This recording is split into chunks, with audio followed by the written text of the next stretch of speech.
എൽബാഫിൽ ഇപ്പോൾ ബ്രുക്കിന്റെ flash back ആർക്കാണ് നടന്നുകൊണ്ടിരിക്കുന്നത്. അതെ, ഇപ്പൊ ബ്രുക്കിന് വെറും ഒരു ഫ്ലാഷ് ബാക്ക് അല്ലുള്ള 2 ഫ്ലാഷ് ബാക്ക് ആണ് ഉള്ളത്. ബ്രുക്കിന് മുമ്പ് ഇതുപോലെ 2 ഫ്ലാഷ് ബാക്ക് സാഞ്ചിക്ക് മാത്രമായിരുന്നു ഉണ്ടായിരുന്നത്. ഒന്ന് ബറാട്ടിയിൽ വെച്ചും മറ്റേത് ഹോൾ കേക്ക് ഐലൻഡിൽ വെച്ചും. പക്ഷെ ഞാനിവിടെ സംസാരിക്കാൻ വന്നിരിക്കുന്നത് അതിനെക്കുറിച്ച് പറയാനല്ല.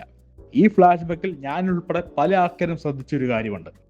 അതെന്ന് വെച്ചാൽ ക്വീൻ കാൻഡൽ അഥവാ പ്രിൻസസ് ഷുറി ഗുങ്കോയിന്റെ അമ്മ, പുള്ളിക്കാരി ഇട്ടേക്കുന്ന ഡ്രസ്സ് നിങ്ങൾ ശ്രദ്ധിച്ചോ? ഈ ടൈപ്പ് ഡ്രസ്സ് ഈ യൂണിവേഴ്സില് വൺ പീസില് വേറെ ഒരു ഗ്രൂപ്പിന് മാത്രമേ ഉള്ളൂ. അത് ദ ഗോഡ്സ് നൈറ്റിനാണ്. നിങ്ങൾ ശ്രദ്ധിച്ചോക്കെ മനസ്സിലാവും. ഗുങ്കോയിന്റെ അമ്മ ഇട്ടേക്കുന്ന ഡ്രസ്സ് എക്സാക്ട്ലി ഗോഡ്സ് നൈറ്റ്സിന്റെ ഡ്രസ്സാണ്. മറ്റൊരു കാര്യം നമ്മൾ ശ്രദ്ധിക്കേണ്ടത്, ബ്രുക്കും ഇതേ ഡ്രസ്സ് തന്നെയാണ് ഇട്ടേക്കുന്നത്. പക്ഷെ ബ്രുക്ക് ഇങ്ങനത്തെ ഡ്രസ്സ് ഇടാൻ ഒരു കാരണമുണ്ട്. കാരണം ബ്രുക്ക് ഗുങ്കോയിന്റെ അമ്മേനെ കണ്ടിട്ടാണ് ഈ ഡ്രസ്സ് ഇട്ട് തുടങ്ങിയത്. കാരണം ബ്രുക്ക് ഗുങ്കോയിന്റെ അമ്മ ക്വീൻ കാൻഡലിനെ ഭയങ്കരമായിട്ട് ആരാധിക്കുന്നുണ്ട്. സോ ബ്രുക്ക് എന്തുകൊണ്ടാണ് ഈ ഡ്രസ്സ് ഇട്ടത് എന്നുള്ളതിന്റെ കാരണം അതാണ്. പക്ഷെ ഇങ്ങനെ വരുമ്പോഴാണ് ഈ ഒരു പുതിയ തിയറി വൺ പീസ് കമ്മ്യൂണിറ്റിയിൽ മൊത്തത്തിൽ ഇങ്ങനെ പൊങ്ങിക്കിടക്കുന്നുണ്ട്. ഗുങ്കോയിന്റെ അമ്മ ക്വീൻ കാൻഡൽ ശരിക്കും ഒരു ഗോഡ്സ് നൈറ്റ് ആണ് എന്നുള്ളത്.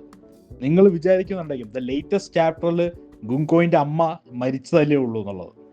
പക്ഷെ പുള്ളിക്കാരി യഥാർത്ഥത്തിൽ ഗോഡ്സ് നൈറ്റ് ആണെങ്കിൽ ആ മരണം വരെ ഫേക്ക് ആവാൻ ചാൻസ് ഉണ്ട്.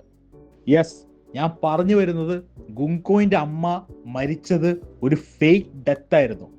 കഴിഞ്ഞ ചാപ്റ്ററിന്റെ അവസാനം ഗുങ്കോയും ഗുങ്കോയിന്റെ അച്ഛനും ഡോമി റിവേഴ്സ്ഡായി പരസ്പരം ഫൈറ്റ് ചെയ്ത് ഗുങ്കോയിന്റെ അച്ഛനെ കൊന്നിട്ടുണ്ട്. ഇതിന്റെ പുറകെയും ക്വീൻ കാൻഡൽ ആവാൻ ചാൻസ് ഉണ്ട്. നമുക്കറിയാം ബ്രുക്കിന് വൺ പീസിൽ തന്നെ one of the saddest back stories ഉണ്ടെന്നുള്ളത്. അതുകൊണ്ട് തന്നെ ബ്രുക്കിന്റെ 2ാമത്തെ ഫ്ലാഷ് ബാക്കും അത്രയും തന്നെ സാഡ് ആവാൻ ഇതിനേക്കാൾ വലിയൊരു റീസൺ വേറെ ഇല്ല.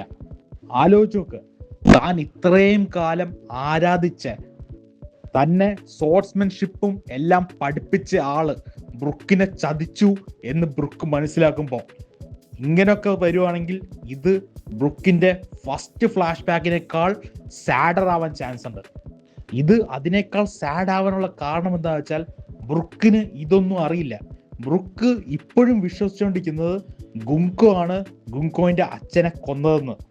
സോ ഫ്യൂച്ചറിൽ ഇൻ ദ പ്രസന്റ് ബ്രുക്ക് ഈ സത്യം ഗുങ്കോയിന്റെ കയ്യിൽ നിന്ന് അറിയുമ്പോൾ ബ്രുക്ക് ഡെവിസ്റ്റേറ്റഡ് ആവും. സോ അതാണ് എൻ്റെ തിയറി. ക്വീൻ കാൻഡൽ യഥാർത്ഥത്തിൽ ഒരു അണ്ടർ കവർ ഗോഡ്സ് നൈറ്റ് ആണ് എന്നുള്ളത്. വീഡിയോ ഇഷ്ടപ്പെട്ടെങ്കിൽ ലൈക്ക് ചെയ്യുക, സബ്സ്ക്രൈബ് ചെയ്യുക, അഭിപ്രായങ്ങൾ കമന്റ് ചെയ്യുക. അടുത്ത തവണ കാണുന്നവരെ പീസ്.